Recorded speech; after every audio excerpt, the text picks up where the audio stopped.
I never thought a backyard barbecue would end with flashing police lights in front of my house, or that my nosy HOA neighbor would accidentally pick a fight with the FBI.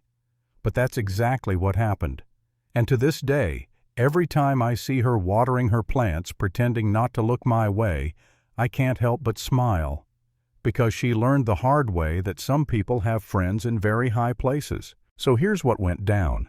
I moved into this picture-perfect suburban neighborhood 3 years ago. Maple Grove Estates sounds fancy, right? Lawns trimmed like golf courses, mailboxes lined up like soldiers, every house in matching beige tones. It looked peaceful, organized, safe. That illusion lasted about a week until I met her, Karen Wilkins. Mid-50s, platinum blonde hair that probably had its own zip code. Sunglasses so big they covered half her face and a clipboard permanently glued to her hand. She didn't introduce herself with a smile or cookies like normal neighbors. No.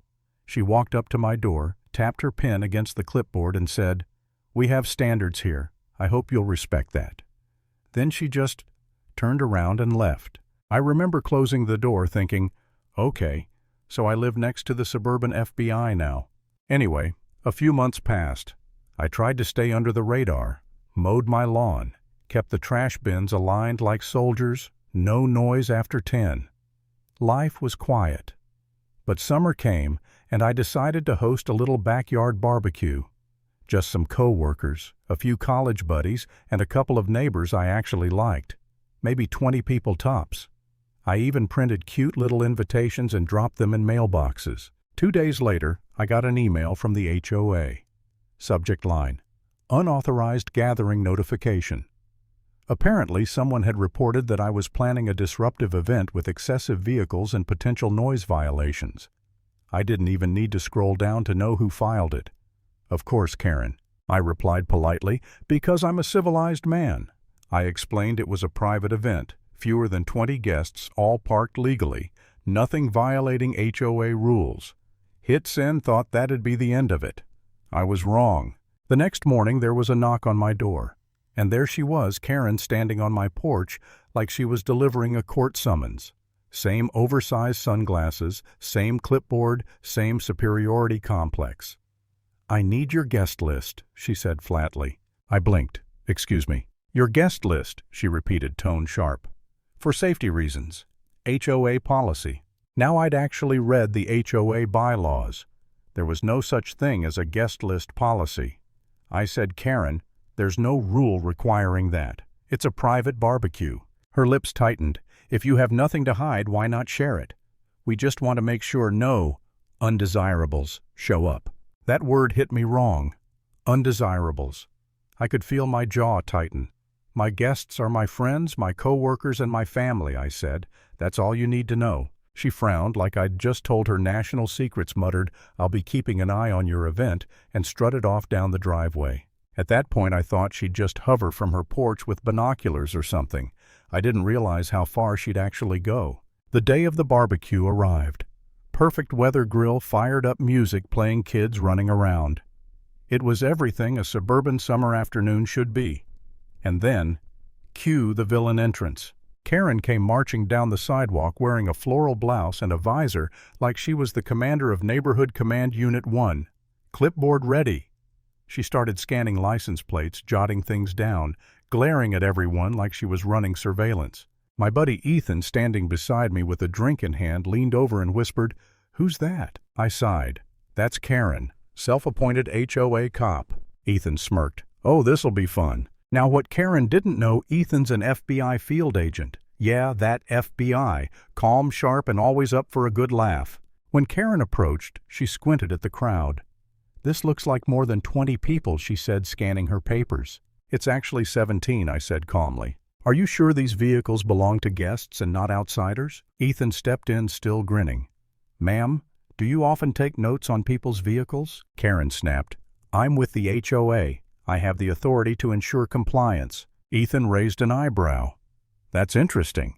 I work with an agency a little higher up the chain. Maybe you've heard of it." Karen rolled her eyes. "Everyone thinks they're important." Ethan smiled, shrugged. "You'll remember me." She huffed and stormed off. I thought that was the end of it. About an hour later, I saw flashing lights down the street. 2 police cars. My stomach dropped. Karen had actually called the cops on a barbecue. The officers walked over, and the first thing that happened, Officer Daniels, the taller one, broke into a grin when he saw Ethan. No way, Agent Miller. They shook hands, laughing like old friends. Karen froze mid-sentence, clipboard halfway up. Wait, you know each other. Ethan turned stone-faced. Yes, ma'am. We've worked together. And just so we're clear, there's no law against burgers and potato salad. Officer Daniels chuckled. Ma'am, there's no violation here. But since we're here, I should probably mention that filing false reports or harassment can lead to penalties. Karen stammered. I was just trying to maintain order. He smiled politely. You can do that by minding your own business. Her face turned redder than the barbecue sauce on my ribs. She muttered something about ungrateful neighbors and walked off. Everyone laughed it off, but I couldn't shake the feeling of frustration. This wasn't funny anymore. I had just wanted a normal, peaceful life. Instead, I had a woman policing my every move like I was some criminal. That night, after everyone left, I sat alone on my porch, staring at the half-burned-out tiki lights. I started wondering if I'd made a mistake buying this house. Maybe people like Karen always win loud, relentless, and armed with clipboards. Maybe I should just move somewhere without an HOA. For a moment, I actually felt small, like she'd won. Ethan came out, handed me a beer, and said, "You can't let people like that win, man. You've got truth on your side. Let's handle this the right way." That snapped me out of it.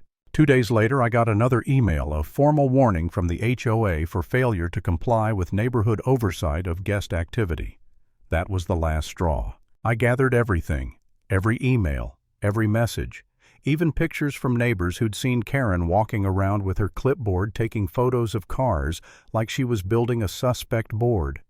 Then I wrote one clean, calm email to the actual HOA board, not her, explaining what had happened. I attached all the proof, and with Ethan's permission, I included his written statement. He identified himself as a federal law enforcement officer who'd attended my event, confirmed there was no illegal activity, and described Karen's behavior as intrusive, hostile, and borderline harassing. It was short, professional, but powerful. 3 days later, my phone pinged with a new email. Subject line, "Apology from the board." They thanked me for my patience and informed me that Karen had been suspended from her volunteer compliance officer position indefinitely due to overstepping authority and misuse of resident information. Just like that silence. No more surprise inspections. No more emails about violations. The neighborhood actually felt peaceful for the first time. A week later, Ethan and I were out front washing my car when Karen's SUV rolled by. She slowed down, lowered her sunglasses, and said, "Didn't realize you had friends in high places." Ethan just smiled. "Ma'am, you should always verify before making assumptions." She glared, muttered something under her breath, and drove off. And that was that. No big victory speech, no dramatic apology, just peace.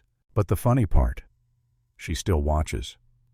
Every time I host a get-together, I can see her pretending to prune her rose bushes, eyes darting toward my yard.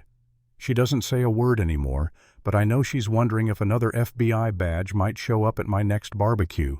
I don't blame her for being careful now. The next Independence Day, I held another small gathering. Nothing fancy, just friends, burgers, fireworks. Even one of the real HOA board members came by and thanked me for handling things professionally. Karen, of course, stood on her porch pretending to adjust a hanging plant that didn't need adjusting. Ethan raised his drink toward her and grinned. I laughed quietly. Because sometimes you don't need to shout, argue, or fight back loud.